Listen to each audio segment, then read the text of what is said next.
Penak urip ha. Makau bisa Makau. Kamu sampean ya, Mbak, dari Malaysia langsung aja terbang ke Makau, cari kerjaan di Makau. Karena kan gaji Makau sama gaji Hongkong kan camto lah, kurang lebih kan hampir sama. Bahasa ya sama. Bahasa juga kantonnya sama, kayak gitu loh.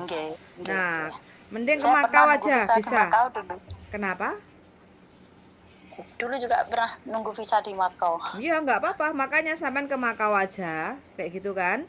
Nah, nanti sampean kerja di Makau. Dari Makau sampean coba masuk ke Hong Kong. Cuma kalau sampean mau proses kerja ke Hong Kong, sekarang Hong Kong majikannya ruwet-ruwet Mbak, nggak kayak dulu. Tahun sampean tahun 90-an piro ngono jek enak, tahun 2000-an. Proses jek gampang. Saiki 2010. nah 2010.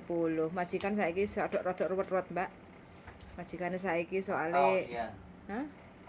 Makau, tapi kalau sampai mau ke Makau jangan pulang ke Indonesia dulu, nanti keluarnya dari bandara Indonesia ruwet. Sekarang di